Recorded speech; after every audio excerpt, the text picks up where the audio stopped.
श्री नरेंद्र मोदी जी का मैं उत्तर प्रदेश सरकार और उत्तर प्रदेश वासियों की ओर से, सभी राम भक्तों की ओर से हृदय से स्वागत करता हूं, अभिनंदन करता हूं।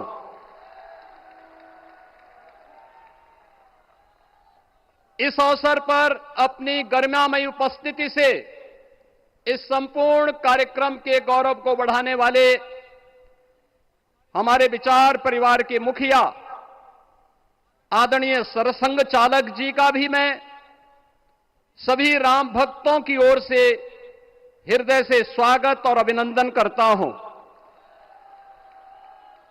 प्रदेश की माननीय राज्यपाल आदरणीय श्रीमती आनंदीबेन पटेल जी, श्री राम जन्मभूमि तीर्थ क्षेत्र न्यास के अध्यक्ष पूज्य महंत नृत्य गोपाल दास जी महाराज, कोषाध्यक्ष श्री राम जन्मभूमि तीर्थ क्षेत्र न्यास पूज्य स्वामी गोविंद देव गिरी जी महाराज, अन्य सभी पूज्य संतों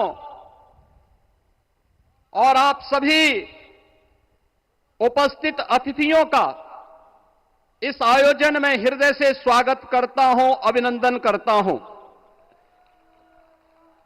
बहनों और भाइयों, प्रभु श्री राम का यह भव्य मंदिर 140 करोड़ भारतीयों की आस्था, सम्मान और आत्म गौरव का प्रतीक है। इस भव्य मंदिर के निर्माण में योगदान देने वाले उन सभी कर्मयोगियों का भी मैं हृदय से अभिनंदन करता हूं। आज का यह पावन दिन उन पूज्य संतों, योद्धाओं, श्री राम भक्तों की अखंड साधना, संघर्ष को समर्पित है, जिन्होंने इस पूरे आंदोलन और संघर्ष के लिए अपना जीवन समर्पित किया। विवाह पंचमी का यह दिव्य संयोग इस उत्सव को और भी पावन बना रहा है। ध्वजारोहण उस सत्य का उद्घोष है कि धर्म का प्रकाश अमर है और राम राज्य के मूल्य कालजयी हैं। आदरणीय प्रधानमंत्री जी, 2014 में जब आपने भारत का नेतृत्व संभाला था, उसी दिन कोटि कोटि भारतवासियों के मन में,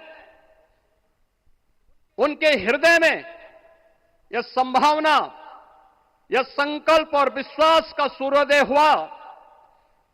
आज वही विश्वास, वही तपस्या, वही अनगिनत पीढ़ियों की प्रतीक्षा आपके कर कमलों के माध्यम से साकार रूप से पूरे भारतवासियों और सभी सनातन धर्मावलंबियों के समक्ष आज इस भव्य राम मंदिर के रूप में है।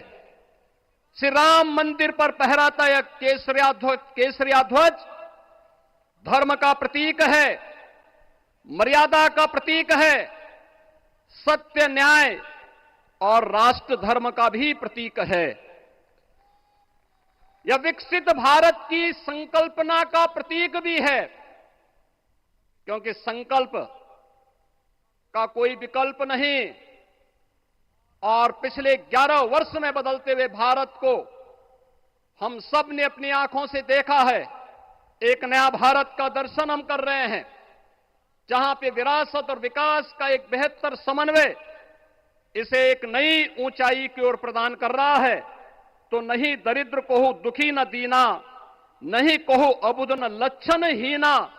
80 करोड़ लोगों को राशन की सुविधा का लाभ, 50 करोड़ लोगों को निःशुल्क स्वास्थ्य की सुविधा का लाभ, हर गरीब के पास जरूरतमंद को एक आवास की सुविधा, हर व्यक्ति को बिना भेदभाव के शासन की सभी प्रकार की सुविधाओं का, यह राम राज्य की उस उद्घोषणा का, जिसका आधार विकसित भारत है, यह उसी का संकल्प है। बहनों और भाइयों, पिछले 500 वर्षों में साम्राज्य बदले, पीढ़ियां बदली, किंतु आस्था अडिग रही, अचल रही। आस्था न झुकी और न रुकी। जन जन को विश्वास अटल था। और जब राष्ट्रीय स्वयंसेवक संघ जैसे यशस्वी संगठन के हाथों में कमान आई तो हर एक मुंह से बिना किसी परवाह करके एक ही उद्घोष निकलता था कि रामलला हम आएंगे, मंदिर वहीं, लाठी गोली खाएंगे, मंदिर वहीं। और एक समय था जब ये वैभवशाली अयोध्या संघर्षों, अराजकता, बदहाली का शिकार बन चुका था। लेकिन आदरणीय प्रधानमंत्री जी के मार्गदर्शन और नेतृत्व में आज अयोध्या उत्सवों की एक वैश्विक राजधानी बन रही है। यहां हर दिन एक पर्व है, हर दान एक प्रताप है और हर दिशा में राम राज्य की पुनर्स्थापना का दिव्य अनुभूति हो रही है। आज श्री राम लला की यह पावन नगरी आस्था और आधुनिकता की, आस्था एवं अर्थव्यवस्था के एक नए युग में प्रवेश कर चुकी है। बेहतर कनेक्टिविटी है। यहां पर धर्मपथ, रामपथ, भक्तिपथ, पंचकोसी और 14 कोसी परिक्रमा के साथ साथ 84 कोसी की परिक्रमा श्रद्धालु और भक्तों को एक नए